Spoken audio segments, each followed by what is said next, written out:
आज मैं आपको एक ऐसी घटना के बारे में बताने जा रहा हूँ जिसको सुन के आपके रोंगटे खड़े हो जाएंगे। मेरा नाम राहुल मलिक है और मेरी उम्र 37 साल है। पेशे से मैं एक ट्रैवल ब्लॉगर हूँ, लेकिन अब कुछ सालों से इस काम से काफ़ी दूर हूँ। इसकी वजह मैं आपको बताता हूँ, लेकिन ये कहानी कोई साधारण कहानी नहीं है। ये एक भूतिया रात की कहानी है जिसने मेरी ज़िंदगी ही बदल दी। उस रात को बीते 8 साल हो चुके हैं, लेकिन आज भी जब तेज़ बारिश होती है और सड़क पर पानी जमा होता है तो मेरी धड़कनें बढ़ जाती हैं। वजह है एक ढाबा, एक सुनसान वीरान और भूतिया ढाबा जिसे मैंने बारिश की रात में देखा था, या शायद वो मुझे देखने आया था। साल 2017 जुलाई का महीना, मैं पंजाब से हिमाचल की ओर एक बाइक ट्रिप पर निकला था। हमेशा की तरह मेरा डीएसएलआर कैमरा मेरे बैग में था और जेब में बस थोड़ा सा कैश था, एक पावर बैंक और मोबाइल। अचानक से मौसम बदल गया और आसमान में बादल घिर गए और मूसलाधार बारिश शुरू हो गई। मैंने बाइक किनारे लगाई और देखा कि हाईवे से थोड़ी दूर एक छोटी सी लाइट दिख रही थी। लाल रंग का बोर्ड था और उसमें लिखा था अमृत ढाबा 24/7 आवर्स ओपन। उस वक्त मैंने ज़्यादा नहीं सोचा, बारिश से बचना भी ज़रूरी था। जब मैं उस ढाबे के पास पहुंचा तो कुछ अजीब सा लगा। दरवाज़ा खुला हुआ था, लेकिन अंदर कोई भी आदमी नहीं था। न किचन से कोई आवाज़ आ रही थी, न चाय की खुशबू, बस एक अजीब सी ठंडक और दीवारों पर लगे पुराने और धुंधले फोटो की तस्वीरें। मैंने ज़ोर से आवाज़ लगाई, अरे भैया कोई है क्या?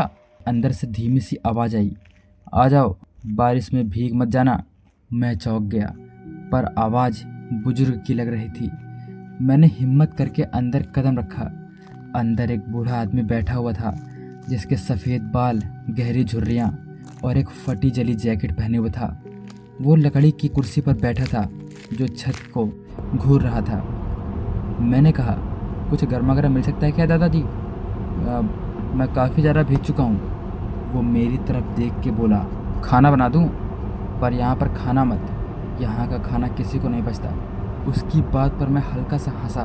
मैंने सोचा कि शायद ये मजाक कर रहे हैं। फिर मैंने उनसे पूछा, आप यहाँ अकेले हैं क्या? तब वो बोला, नहीं, हम सब हैं, पर तुम्हें दिखते नहीं। उसकी बात सुनकर दिल में एक अजीब सी ठंड कर गई। मैं एक टेबल पर बैठ गया। बारिश अब और ज़ोरों से हो रही थी, बिजली की गड़गड़ाहट के साथ। अब ढाबे की दीवारें भी जैसे कांप रही थी। तभी मैंने देखा, मेरे बगल वाले टेबल पर एक आदमी आकर बैठ गया था। काले कपड़े और सिर झुका हुआ, हाथों से कुछ खा रहा था, शायद रोटी या चावल। मैंने पूछा, भैया आप क्या खा रहे हैं? उसने सिर उठाया। मेरी आत्मा जैसे शरीर से निकलने लगी थी। उसका चेहरा आधा ही था, बस हड्डियां और आंखों की जगह एक काली गुफा जिसमें कुछ हलचल सी थी। मैं डर के मारे अपनी कुर्सी से उठ पड़ा। मैंने मुड़कर उस बूढ़े से कहा, वो आदमी उसका चेहरा क्या? वो आदमी उसका चेहरा कहाँ है? वो शांति से बोला, अब दिखा ना? मैंने कहा था यहाँ पर बैठना मत और यहाँ पर खाना मत। मैंने जल्दी से दरवाजे की ओर दौड़ लगाई, लेकिन दरवाज़ा अब बंद था। मैंने उसे धक्का दिया, खींचा, लात मारी, पर वो खुला ही नहीं। बूढ़े ने धीरे से हंसना शुरू कर दिया, एक ठंडी हंसी और खोखली हंसी लग रही थी, और बोला, अब जब आ ही गया है तो एक कहानी सुन ले, फिर जाना। तब बूढ़ा बोलता है, ये ढाबा कभी पहले बहुत मशहूर हुआ करता था। ट्रक ड्राइवर, यात्री यहाँ सब खाना खाने आते थे। पर एक बरसात की ऐसी रात यहाँ एक लड़की आई, अकेली और बहुत डरी हुई, किसी से बच रही थी शायद। हमारे मालिक ने कहा, एक काम करो, तुम यहाँ पर सुरक्षित रहो। लेकिन उस रात ढाबे के सभी लोगों ने लालच में और हवस में उसे मार डाला और फिर उसकी लाश को यहीं पर फर्श के नीचे गाड़ दिया। उस दिन के बाद से ये ढाबा कभी वैसा नहीं रहा। अब हर बारिश में वो लौटती है और जो भी मुसाफिर बारिश में आता है वो उसका मेहमान बन जाता है। मुझे चक्कर आने लगा। मैंने देखा, ढाबे की दीवार पर दीवारें अब टपक रही थी, खून की तरह कुछ लाल धाराएं बह रही थी। टेबल पर पड़ी प्लेट पर भी कीड़े रेंग रहे थे, और जो टेबल मैंने चुनी थी वो अब किसी कब्र की तरह लग रही थी। उस पर मिट्टी थी और 2 मोमबत्तियां जल रही थी। मैंने जोर से चीखा, मुझे जाने दो। लेकिन तभी उस बूढ़े की जगह अब एक कंकाल बैठा था, और वो आदमी अब जिसका आधा चेहरा था, धीरे धीरे वो मेरी तरफ अब बढ़ने लगा था। मैंने अपनी आंखें बंद की और बेहोश हो गया।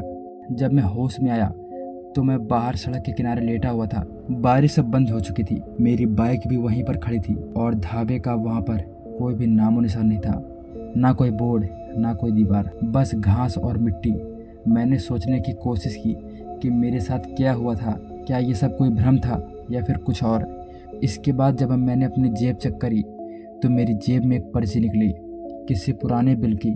उस पर लिखा था 1 चाय 1 रोटी, अमृत ढाबा, 24/7 आवर्स ओपन।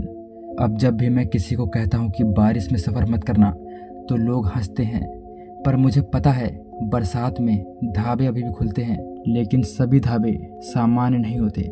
और अगर कभी हाईवे पर चलते हुए कोई ढाबा दिखे जिसमें सिर्फ एक बूढ़ा आदमी हो और मेन्यू कार्ड ना हो तो याद रखना वो ढाबा शायद किसी और ही दुनिया से जुड़ा हो।